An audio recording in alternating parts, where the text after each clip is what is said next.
दोरा जी का बहुत ही मज़ेदार मेमनी खाउसा पूरी की पूरी थाली सीखने वाले हैं आज हम। अस्सलाम वालेकुम। शुरू अल्लाह के नाम से जो बड़ा मेहरबान नहायत रहम करने वाला है। अल्लाह पाक आप तमाम देखने वालों को अपने हिफ्ज़ो मान में रखे, आमीन। मेमनी खाउसोए में आपको बॉयल्ड नूडल्स, मज़ेदार बेसन की कड़ी, इसके अलावा जी लजीज गोश्त का सालन और जी इसके साथ पेश किए जाते हैं ढेर सारे लवाजमात। इन सारी चीज़ों से बनता है मेमनी खाओसोए। मेमनी खाओसोए की ऑथेंटिक रेसिपी आज मैं आपके साथ शेयर करने जा रही हूँ। आपने मिस नहीं करनी है। रेसिपी देखें, पसंद आए, समझ आए, चैनल को ज़रूर सब्सक्राइब करें। स्टार्ट करेंगे बिस्मिल्लाहिर्रहमानिर्रहीम। सबसे पहले एक दो काम हम कर लेते हैं ताकि हमारा काम आगे का आसान हो जाए। एक मीडियम साइज़ की प्याज लेके इसको हमने गोल्डन ब्राउन होने तक फ्राई करना है। ठीक है जी। जब ये कलर आ जाएगा, हमने सारी की सारी प्याज निकाल के टिश्यू पेपर के ऊपर या फिर अखबार के ऊपर आपने डालना है और किसी भी पंखे के नीचे आप इसको रख दें ताकि ये थोड़ी देर के बाद क्रिस्पी हो जाएं। ठीक है, एक काम ये करना है। दूसरा काम ये करना है, 6 से 7 मैंने लहसुन के जव्वे लिए हैं, मोटा मोटा मैंने इनको काट लिया है। अब इनको भी हम फ्राई करेंगे कि इस पर अच्छा सा गोल्डन कलर आ जाए। ठीक है, जब ये कलर आ जाएगा तो हम इनको भी निकाल लेंगे। इनको भी आप किसी टिश्यू पेपर के ऊपर या फिर अखबार के ऊपर फैला लें, पंखे के नीचे रख दें। ठीक है, ये काम हो गया। अब हम गोश्त का सालन तैयार करेंगे। इसके लिए हाफ कप ऑयल चाहिए होगा। 2 मीडियम साइज़ की मैं प्याज इसमें डाल रही हूँ और अब प्याज को सिंपल 1 से 2 मिनट के लिए मैं फ्राई करूँगी कि ये हल्की सी नरम हो जाए।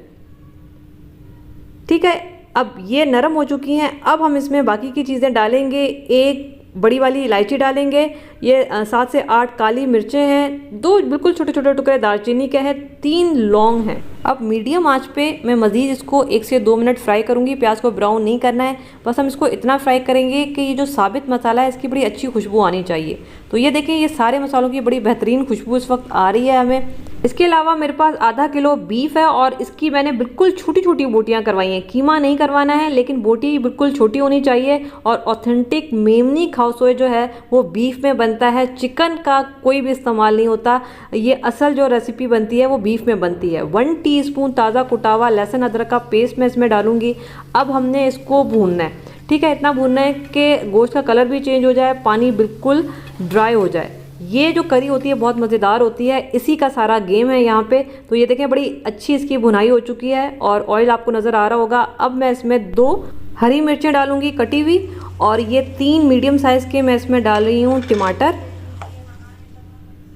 और इसके अलावा 2 टेबल स्पून मैं इसमें डालूंगी दही।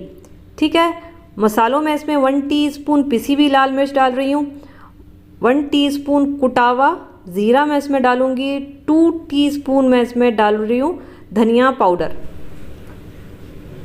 इसके अलावा मैं इसमें डालूंगी 1 टीस्पून नमक। नमक और मिर्चें आप अपने टेस्ट के हिसाब से कम ज़्यादा रख सकते हैं, जितनी भी आपको पसंद है। 1 टीस्पून चिकन सालन मसाला मैं इसमें डाल रही हूँ। आप किसी भी ब्रांड का डाल सकते हैं, शान, नेशनल, जो भी आपके पास मौजूद हो। आंच को तेज़ करेंगे। तेज़ आंच पे 2 मिनट तक हमने इस मसाले को भूनना है कि सारे मसाले भून भी जाएं और इनकी बड़ी अच्छी सी खुशबू निकल कर आए। तो ये देखें, बड़ी बेहतरीन सी मसालों की खुशबू आ रही है, सारे मसाले भून चुके हैं। अब गोश्त गलाने के लिए तकरीबन 1.5 गिलास में इसमें डालूंगी पानी। ठीक है जी, ये हो गया। अब हमने क्या करना है, आंच को थोड़ा सा तेज़ करना है ताकि इसमें अच्छा बॉयल आ जाए।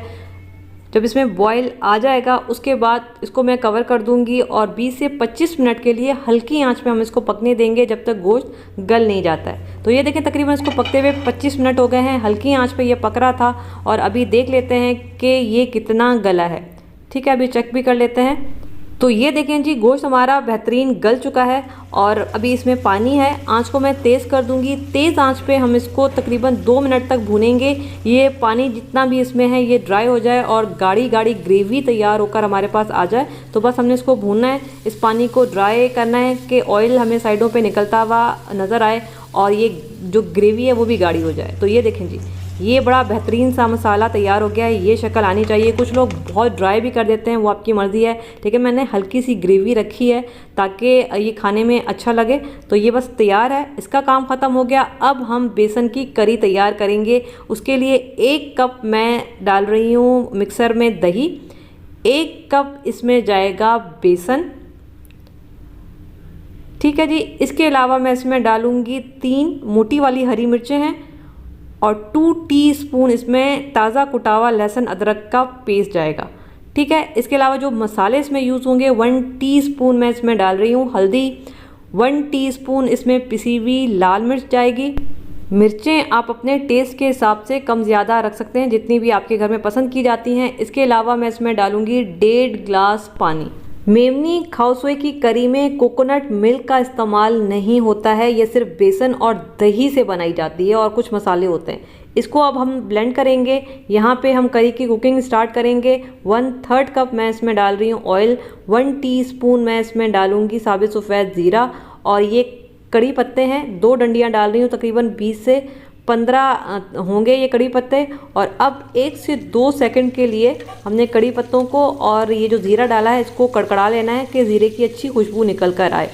ठीक है, ये हो गया जी, ज़ीरे की बड़ी अच्छी खुशबू निकल कर आ गई है। अब हम इसमें डालेंगे दही और बेसन का मिक्स। मेमनी खाओसुई की कड़ी में कोकोनट मिल्क या पाउडर का इस्तेमाल बिल्कुल भी नहीं होता है। वो बर्मा के खाओसुई होते हैं जिसमें कोकोनट मिल्क का इस्तेमाल होता है। लोगों ने रेसिपी को बहुत मिक्स कर दिया है। ठीक है, ये बात एक समझने वाली है। 1 टीस्पून मैंने इसमें डाला है नमक, 3 गिलास मैंने इसमें मज़ीद पानी का डाला है। अब आंच को थोड़ा सा तेज़ करके पहले इसको थोड़ा सा उबलने देंगे और उसके बाद तकरीबन 20 से 25 मिनट हम इस कड़ी को पकाएंगे कि ये जब तक गाढ़ी नहीं हो जाती है। इसी तरीके से ये 20 से 25 मिनट तक पकती रहेगी मीडियम आंच पर। आपने बस थोड़ी थोड़ी देर के बाद इसमें चम्मच इस तरह से चलाते रहना है ताकि ये नीचे लगे भी नहीं और उबल के ऊपर भी ना आए।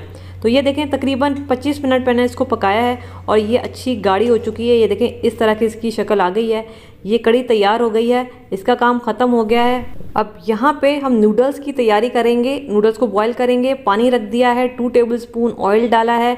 पानी में जब बॉयल आ जाएगा तो मैं इसमें पूरा पैकेट नूडल्स का डाल रही हूँ और ये मैंने तोड़ के डाला है। ठीक है, नूडल्स को तोड़ के डालेंगे। अब इनको हम बॉयल करेंगे तकरीबन 10 से 15 मिनट मैं इसको बॉयल करूँगी कि ये अच्छे गल जाएँ।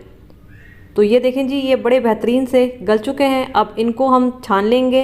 अब जी इसकी सर्विंग पर आ जाते हैं कि इनको सर्व कैसे किया जाता है। तो हम थाली तैयार कर रहे हैं। बिस्मिल्लाहिर्रहमानिर्रहीम। सबसे पहले ये बॉयल्ड नूडल्स डालेंगे गर्मा गर्म, जो हमने अभी बॉयल किए थे। इसके अलावा हम इसमें डालेंगे ये जो प्याज हमने फ्राई की हुई थी, ये थोड़ी सी डालेंगे, और लहसुन जो फ्राई किया था ये भी मैं थोड़ा सा डालूंगी। और चाट मसाला ये आपको जितना भी पसंद है आप अपने हिसाब से डाल सकते हैं। मैं 1/2 टीस्पून डाल रही हूँ। कुटी हुई लाल मिर्च ये भी आपको जितनी पसंद है आप अपने हिसाब से डाल सकते हैं। और थोड़ा सा हरा धनिया जाएगा। इसके अलावा गर्मा गर्म ये बेसन की कड़ी, अभी मैंने इसको गर्म कर लिया है। चीज़ें गर्म गर्म होनी चाहिए तभी मज़ा आएगा। तो ये मज़ेदार सी कड़ी जाएगी। इसके अलावा जी ये बीफ का बहुत ही मज़ेदार सालन, जी ये भी गर्मा गर्म इसमें जाएगा। इसको भी मैंने दोबारा से गर्म कर लिया है। दोरा जी के आपने ये मज़ेदार खाओसुई की थाली नहीं खाई तो घर में अब आप बनाएं उसी मज़े के साथ। और इसके साथ जी जो लवाजमात जाएंगे, पापड़ी है, ये चना पापड़ी मैं इसमें डालूँगी, और ये स्लिम्स पूरा का पूरा पैकेट मैं इसमें डालूँगी। और इसके अलावा जी ये मेरे पास चिप्स है, ये मैं मिर्चों वाली डाल रही हूँ ताकि और मज़ा आए। आप चाहें तो सादी भी डाल सकते हैं। और ये मज़ेदार मेमनी थाली वो भी दोरा जी की तैयार है। अब मैं आपको सिंगल सर्विंग भी बता देती हूँ। नूडल्स जाएंगे, इसके ऊपर मैं डाल रही हूँ ये बीफ का सालन, और इसके ऊपर जाएगी कड़ी। कड़ी इसमें ज़्यादा जाती है तो आपने कड़ी इसमें खूब सारी डालनी है। और इसके अलावा ब्राउन की हुई प्याज मैं इसके ऊपर डालूँगी, ब्राउन किया हुआ लहसुन मैं इसके ऊपर डालूँगी, और ये पापड़ी जाएगी, चना पापड़ी मैं इसके ऊपर डाल रही हूँ, और ये स्लिम्स इसके ऊपर डालूँगी। इसके अलावा हरा धनिया जाएगा, कुटी हुई लाल मिर्च मैं इसमें डाल रही हूँ, और ये चाट मसाला इसके ऊपर जाएगा, और ऊपर से थोड़ी सी चिप्स डालूँगी। तो ये सिंगल सर्विंग भी तैयार है। ये पार्सल है जो मैं अपनी बहन के घर भिजवाने वाली हूँ। तो ये डब्बा जी पार्सल तैयार हो गया है। तो ये जी दोरा जी की बहुत ही मज़ेदार खाओसुई की थाली, वो भी फुल लवाजमात के साथ आप घर में बना के एंजॉय करें। इतनी दूर नहीं जा सकते, कोई बात नहीं, घर में बनाएं और फिर मुझे बताएं